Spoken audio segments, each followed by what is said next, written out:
sélectionné, 5 seulement sur une quantité d'autres concurrents en France, pour participer à une semaine de contact ici aux États-Unis avec les scientifiques, les universitaires, les boîtes pharmaceutiques, etc. Expliquer un peu ce que vous faites d'abord dans votre boîte, comment s'appelle-t-elle, et quel est votre travail principal, quel est le but de vos recherches. D'accord. Donc ma société s'appelle Syntellis. Donc c'est une société qui est, dont les activités prennent place dans le domaine des biotechnologies. Et donc c'est un domaine très, très pointu en fait, qui parle bien souvent qu'aux initiés. Mais disons pour expliquer simplement ce que l'on fait, on produit des molécules biologiques donc, qui sont naturellement présentes dans tous les organismes vivants, y compris bien sûr l'être humain, et ces molécules vont permettre à l'industrie pharmaceutique de découvrir de nouveaux médicaments et de les développer de manière à les amener sur le marché, et également de développer de nouveaux vaccins et de nouveaux outils pour diagnostiquer par exemple des infections ou des pathologies également telles que le cancer.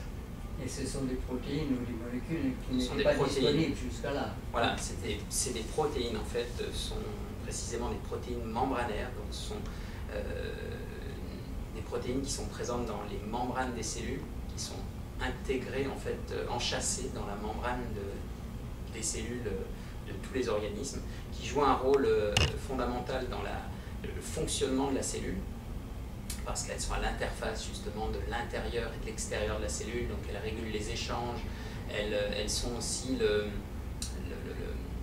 le commutateur, si vous voulez, des signaux qui arrivent de l'extérieur pour les transmettre à l'intérieur de la cellule et avoir un effet physiologique au niveau de la cellule, tel que par exemple sa multiplication, ou au contraire l'arrêt de sa multiplication, l'excrétion de substances. Voilà, donc c'est vraiment des molécules qui ont un rôle central dans la physiologie cellulaire et qui, de ce fait-là, du fait de leur importance biologique, elles sont également impliquées dans un très grand nombre de pathologies, notamment le cancer, les maladies neurodégénératives, les maladies métaboliques, certaines maladies génétiques. On peut citer la mucoviscidose.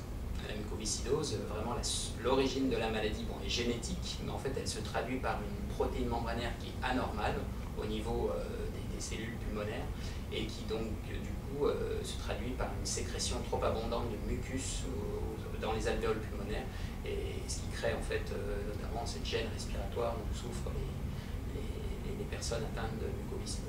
J'ai un très bon ami québécois dont 2 des 3 enfants sont atteints de cette maladie, et lui même est devenu président de l'association contre, d'abord au Québec et ensuite dans tout le Canada. D'accord. Donc je connais un peu. Ouais. Voilà, il y a une anomalie de protéine membranaire qui est à l'origine de cette maladie.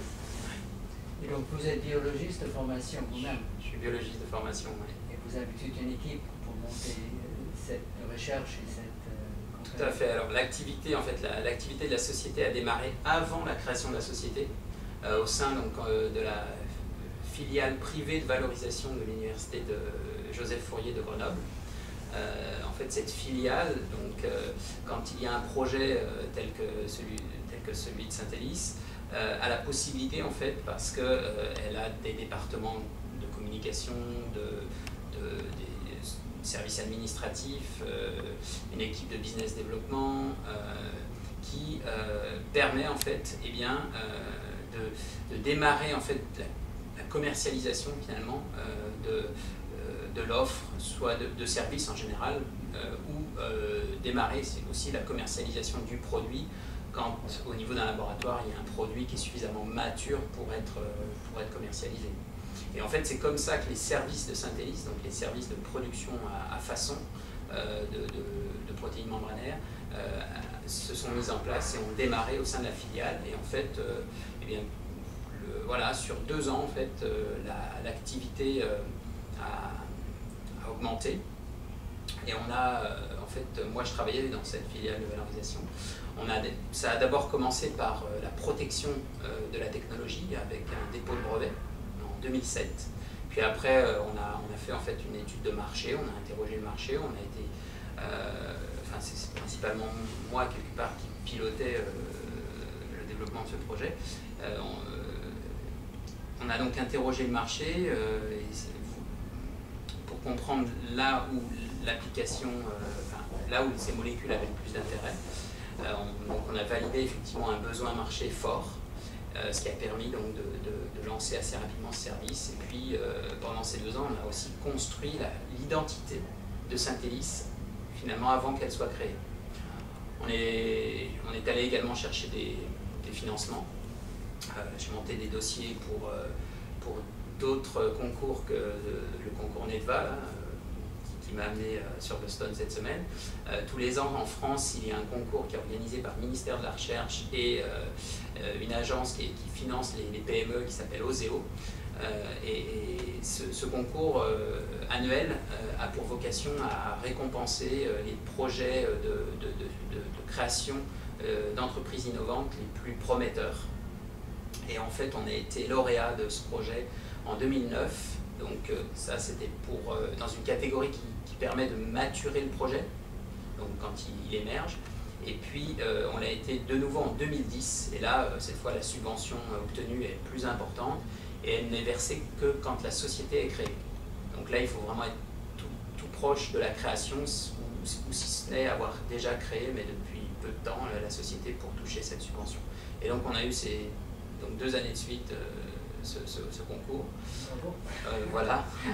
Et c'est comme ça, en fait, que c'est vrai que ça a été un coup de pouce, un accélérateur important pour créer la société, en fait, en début d'année 2011, en janvier. Et puis vous avez été sélectionné dans ce concours pour venir aux États-Unis présenter votre projet à des investisseurs éventuels ou des collaborateurs éventuels. Tout à fait. Oui, le programme en fait NEDVA qui fait que je suis présent cette semaine sur Boston a pour vocation en fait d'accompagner des sociétés qui démarrent comme celle comme Syntellis dans leur développement sur le territoire américain, donc en nous donnant un petit peu les clés de la réussite dans le cadre de ce développement commercial. Cette semaine a également pour vocation effectivement à nous faire rencontrer de potentiels partenaires pour assurer en somme un développement plus rapide ou pour également envisager l'implantation d'une filiale ici. Et puis, comme vous l'avez dit, ça a également vocation à nous faire prendre contact avec des venture capitalistes, avec des investisseurs qui pourraient également aider en finançant le projet. Et est-ce que la semaine, les contacts ici ont répondu à vos attentes jusqu'ici? Vous avez eu de bons contacts? Oui, j'ai eu d'excellents contacts. Voilà, il y a l'idée effectivement d'implanter peut-être une structure sur Boston est dans ma tête. J'ai identifié des partenaires avec qui ça pourrait se faire. Donc effectivement, les objectifs sont pleinement atteints dans le cadre de cette semaine.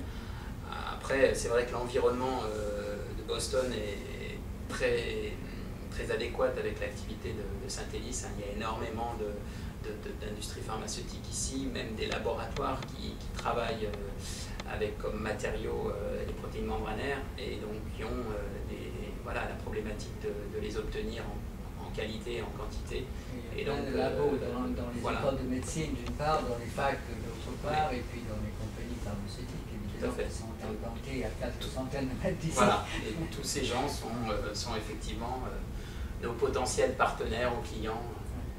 Est-ce que vous avez noté une différence ou une différence culturelle, je dirais, entre vous, Français, et vos contacts ici, américains pour la plupart, je suppose, façon de faire, façon de parler, façon de prendre contact, parce que quelquefois il y a de petites frictions.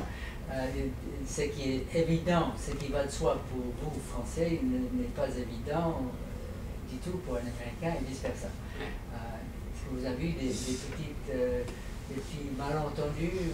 Des malentendus, non, je crois pas, ou alors vraiment, ils me sont passés inaperçus, enfin, j'en ai pas été conscient, non, vraiment, je pense sérieusement, non, il n'y a pas eu de malentendu. Avant de venir ici, on a passé 2 jours à Paris, donc dans le cadre de ce programme, on a un petit peu été, je dirais, préparé. un petit peu aux différences culturelles qu'il peut y avoir entre Français et Américains.